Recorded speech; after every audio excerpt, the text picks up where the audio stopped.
Aujourd'hui, nouveau militaire iconique de la culture populaire. Cette fois-ci, on va parler d'une femme, et clairement la plus connue dans le domaine. Aujourd'hui, on va parler du lieutenant O'Neill, alias G.I. Jane. Donc, le lieutenant O'Neill, avec un L. Il y a un autre colonel O'Neill avec un seul L et il n'a aucun sens de l'humour. C'est une femme du film G.I. Jane, dont le titre français sera Armes égales, sous-titré G.I. Jane. C'est une lieutenant qui travaille au NIC, la Naval Intelligence Center, qui se distingue au début par son intelligence, sa grande gueule et ses capacités physiques. Ouais, cette fois c'est du premier choix. Main de fer dans un gomme velours. Et capacités physiques, je ne parle pas que de sport. Non mais j'ai pas envie de dormir, j'ai envie de toi. Elle sort avec l'un de ses collègues de travail dans un boulot bureaucratique et tout va bien. Sauf pour son avancement qui ne vient pas. Juste parce que c'est une femme. Et ça, c'est pas bien. Soi-disant, les femmes sont aussi douées que les hommes, donc c'est pas normal. Je connais cette théorie, oui. Ouais, on en reparlera quand faudra porter quelque chose de lourd. Pendant ce temps-là, une politicienne militante féministe décidera, après sélection, de lui faire faire le stage commando le plus difficile du monde. T'as besoin de ma permission? Tu veux aller vivre avec ces obsédés sexuels dans un commando pendant 3 mois? 3 mois. 3 mois? 3 mois. Le recrutement chez les SEALs. Oh putain. Non, je suis désolé, mais c'est normal que ça me fasse rire. Oui, en effet, les forces spéciales américaines ont une excellente réputation et sont considérées comme étant les meilleures du monde. Dans les films américains. Dans le monde réel, comparé aux forces spéciales des autres pays, ils naviguent plutôt entre moyens et mauvais. C'est ça la réalité. Ils jouent surtout de leur supériorité technologique. Je vous laisse regarder les rétextes où ils apparaissent. Toutes les forces spéciales du monde se foutent de leur gueule. Particulièrement les Canadiens d'ailleurs. Ah mais voilà, je sais pas quoi vous dire. À un moment donné, il faut être cohérent. Bref, elle participe donc au meilleur stage commando de l'univers et réclame de ne pas avoir de régime de faveur en tant que femme. Système mis en place dans beaucoup d'armées comme en France. Elle se bat pour ne pas les avoir car les points en plus ou l'équipement pour l'aider sont clairement humiliants et évidemment sujets à discorde. On a installé des marchepieds réglementaires pour aider les femmes à réussir l'exercice. Utilisation obligatoire à chaque obstacle. Instructeur Pyro, je n'ai pas besoin de marchepied. Et tu fermes ta grande gueule. Je veux qu'on me traite comme les autres. Elle aurait pu aussi fermer sa grande gueule de connasse. Elle passe les épreuves physiques, la partie la plus dure, et se démerde pas trop mal. J'aime cet aspect combatif. Surtout en comptant le fait que c'est une femme et surtout une bureaucrate. Elle en chie plus que les autres mais a beaucoup plus de morale et tient bien mieux à ce niveau-là. Les remarques sexistes de ses collègues l'aident beaucoup à tenir le coup. Non, attends que je comprenne. Tu veux dormir ici, bordel? Ta gueule, écoute, pauvre tâche. J'y suis, j'y reste. Et si tu supportes pas, t'as encore le choix. Déménage ou sonne la cloche. Point barre. À toi de voir. Capiche?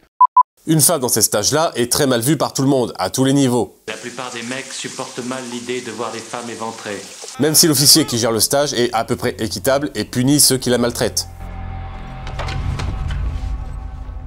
C'est une femme assez vulgaire, elle l'était avant même de commencer le stage. Ramène ta bite, t'entends? Mais quand t'es dans l'armée, être vulgaire c'est pas un défaut, bien au contraire. Pendant ce stage, elle le sera encore plus. Suce-moi la bite. D'ailleurs, elle ressemblera de plus en plus à un mec, particulièrement avec cette nouvelle coupe de cheveux qu'elle se fera elle-même et qui montrera bien sa volonté de ne pas prendre ce stage à la légère. La fin du stage se passe dans un sous-marin, mais pendant ce stage, ça pète en Libye. Un satellite américain est tombé sur place et il faut impérativement aller le chercher d'urgence. Vu que ce sont eux les plus proches, fin du stage, ils y vont, mission réelle. Pour les armes qu'elle manipule. Bon, là, vu qu'elle est dans l'active, contrairement à la plupart des chroniques que j'ai déjà faites, on est évidemment sur des armes réglementaires. M249 et M60, qu'on ne verra qu'au démontage et remontage. Mine Claymore.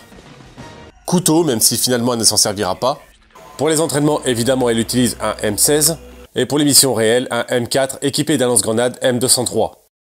Pour ses compétences et caractéristiques. Déjà, elle a un putain de moral d'acier, ce qui l'empêchera d'abandonner. Pour ses compétences propres au combat. Déjà, rien de très physique, elle ne tirera quasiment jamais, et elle ne tuera qu'indirectement avec des mines. Non, ses vraies compétences, c'est au niveau commandement et topographie. Où est-ce qu'ils nous ont largués, O'Neill?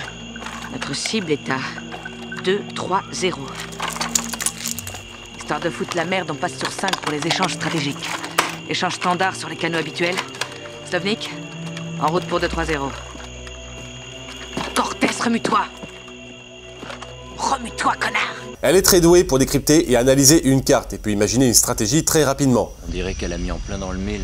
Ce qui lui permettra au tout début de sauver une équipe, puis de sauver son chef de groupe en trouvant son point de passage obligé et en organisant donc une embuscade avant qu'il n'arrive. Elle organise ses équipes et trouve des stratégies qui fonctionnent. Mais le fait qu'elle soit une femme n'aide pas à sa crédibilité. Parité dans ton cul, en fait. Ce personnage est très politisé.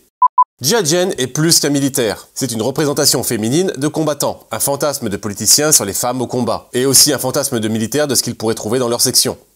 Une femme belle, forte, indépendante, et qui aura un autre intérêt dans sa section que juste tourner dans les trous de combat. Bien sûr, dans les commentaires, vous allez me dire... Attends, mais Reno, une femme militaire qui est envoyée sur le terrain dans le but de montrer que les femmes sont aussi balèzes que les hommes, alors qu'en fait c'était au contraire juste pour les ridiculiser, mais en fait elles s'en sortent super bien. Mais c'est super original ça, dis-je de manière sarcastique.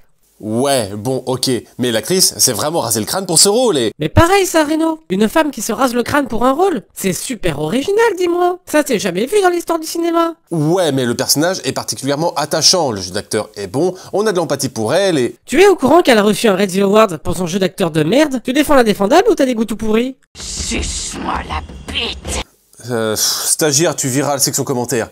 Il m'emmerde déjà. Ce qui fait la notoriété de G.I. Jane est avant tout politique. Oui, une femme militaire lâchée sur le terrain pour se ridiculiser alors qu'en fait elle déchire tout, c'est pas vraiment un scénario très original. Mais ici, c'est particulièrement bien exploité. Elle se fait ridiculiser et c'est la hargne qu'elle a qui lui permet de tenir bon. Et même faire mieux que les autres. De montrer ses vraies capacités au combat, c'est-à-dire le commandement et la topographie. Bref, elle a une grosse paire de couilles. D'ailleurs, vous trouvez pas qu'elle ressemble à la femme de Will Smith? Bref, G.I. Jane est un militaire iconique de la culture populaire.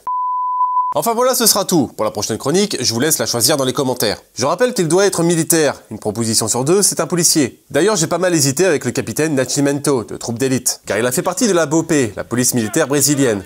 Mais non, ça reste de la police avec les moyens tactiques nécessaires à un pays comme le Brésil. Parle! Parle! Parle! Qui est tué? Vous, c'est l'un d'entre vous. Un d'entre vous! Espèce de petit merdeux! Un d'entre vous! Tu te fous de moi? Celui qui a buté ce mec, c'est toi, petit enculé! Donc, pas vraiment un militaire. De plus, il doit faire partie de la culture populaire, pas de personnages ayant déjà existé. Arrêtez avec Chris Kyle. Il faut ensuite qu'il utilise des armes à feu, arrêter avec Maximus de Gladiator, ensuite qu'il ait fait partie d'un groupe, étatique ou insurrectionnel, mais pas de loup solitaire. Pour les prochains, ce sera sûrement le chef Chaudard de la 7ème compagnie, ainsi que Xazi de Gun, mais n'hésitez pas à me proposer celui que vous voulez voir passer. Enfin voilà, ce sera tout, merci d'avoir suivi, fin, cassez-vous.